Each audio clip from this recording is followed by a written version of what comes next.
Neither focus and mindfulness are not the same thing. Here's why it matters.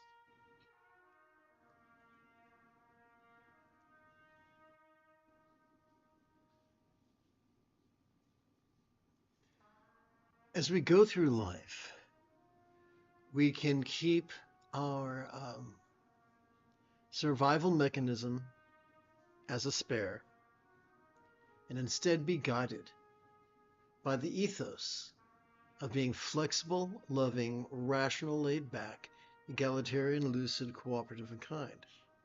Sadly, 90% of humans, including meditation teachers, take their survival mechanism as their North Star, and they're consequently defined by being rigid, fearful, superstitious, controlling, elitist, cryptic, competitive, and cruel. These are the teachers who will implore their students to overanalyze to such a degree that they exhaust their dorsolateral prefrontal cortex to the point of triggering their amygdala, which functions as the seat of both anxiety and aggression. For many years, I was taught to concentrate and to contemplate. It did not make me peaceful. It made me anxious and cranky. And it made my fellow students anxious and cranky. And my teachers acted anxious and cranky.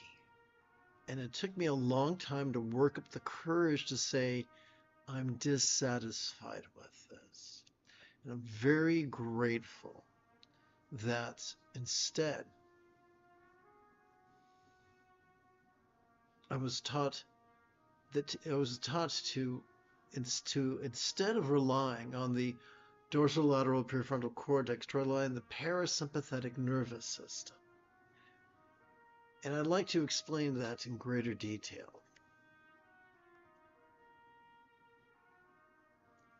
Well, that's weird. Well, don't I feel silly? I was giving the wrong lesson. Boy, am I red in the face. Let's try this again. The majority of teachers who are rigid, fearful, superstitious, controlling, elitist, cryptic, competitive, and cruel will implore their students to concentrate, to focus on one thing, or literally to suppress thought and call it no mind, which is not what no mind means. Doing this, over-focusing, so exhausts our medial prefrontal cortex that it triggers our amygdala, the seat of anxiety and aggression. The antidote to this is not to concentrate on peace or concentrate on love, because the mechanism of concentration accesses the opposite of peace, anxiety, accesses the opposite of love, aggression. It's not a question of mental discipline. It's a question of neural pathways. So let's take a deeper look at which neural pathways are beneficial.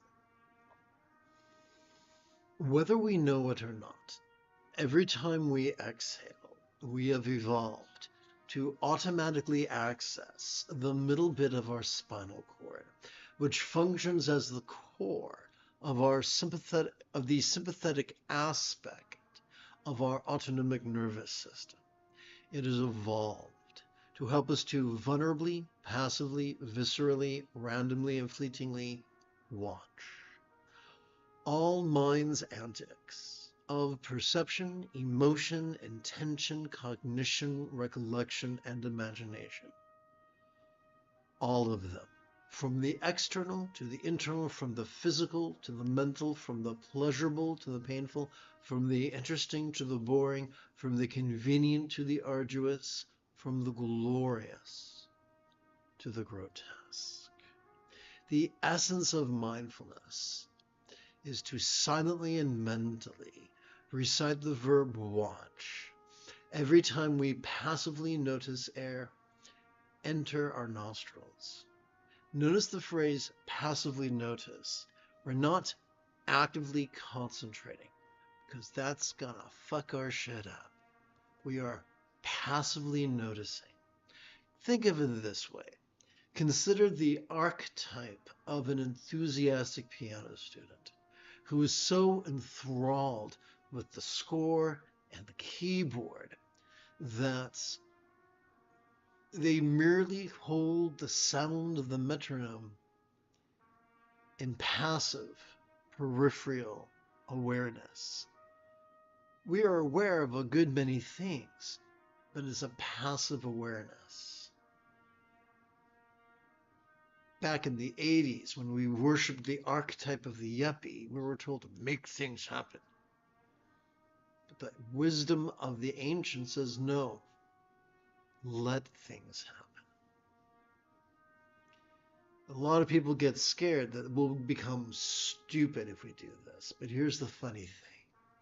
When we look at the lives of Nobel laureates, one of the common denominators that we see is that these guys spent a lifetime mastering the needful things of science, the math and the chemistry and the physics and the statistics and all that kind of good stuff.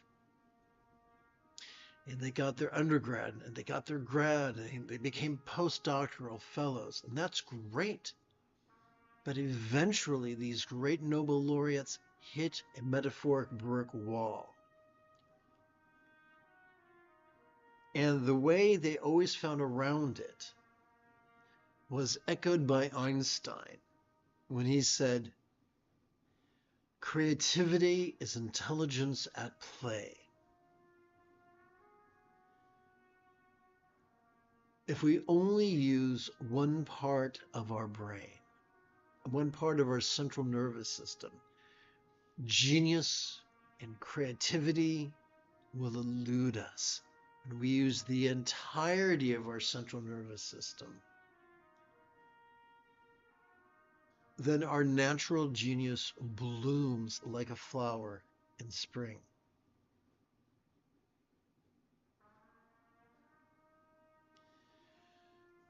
The more we practice mindfulness and meditation and harmony with our breathing, the more our choices and utterances and deeds will flow, not from contrived calculations, not from wild scatterness, but instead from love's deeply centered spontaneity. This is the key to sustainably accessing our entire central nervous system in the most wonderful way.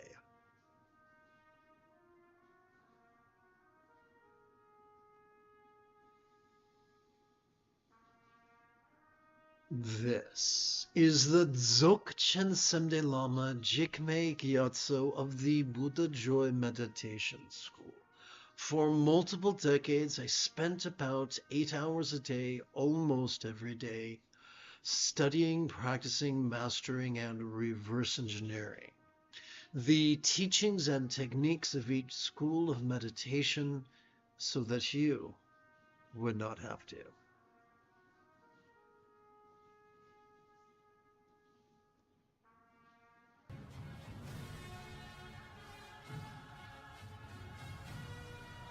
It is Ahsoka Tano Thursday evening.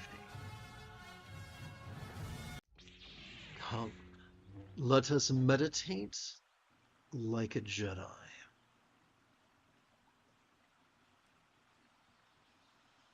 Review. How do we practice the essence of mindfulness? By silently and mentally reciting the verb watch each time we passively notice air enter our nostrils. How do we practice the essence of meditation?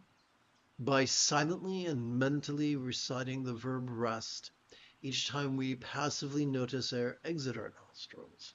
So we are using our breath as a metronome.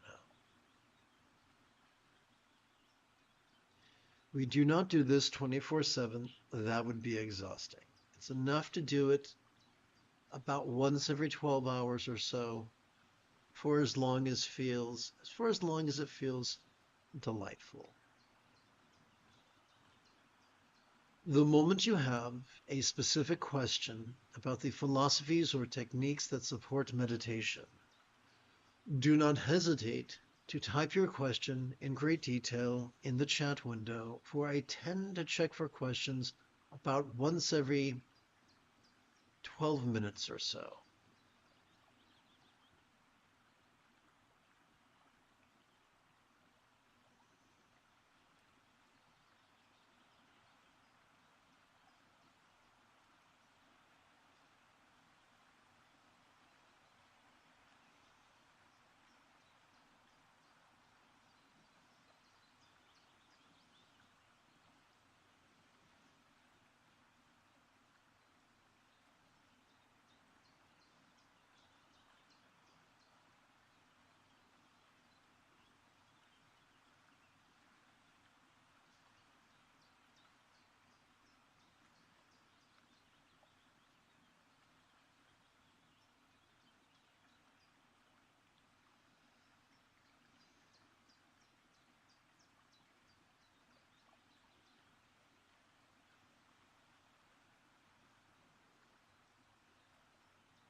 Let's switch gears.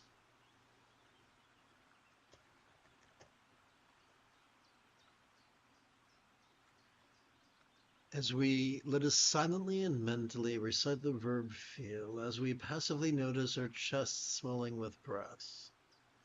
Let us silently and mentally recite the verb rest, as we passively notice our chest, the sinking of our chest as gently we exhale.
You have taken your first step into a much larger world.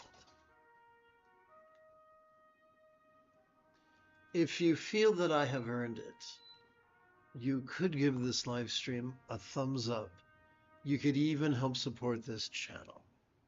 For Meditate Like a Jedi is made possible thanks to the generosity of viewers just like you. In approximately 11 and a half hours, I would very much like to return to lead tomorrow's dawn practice of Meditate Like a Jedi. And if you are as geeky as me, may the Force be with you always.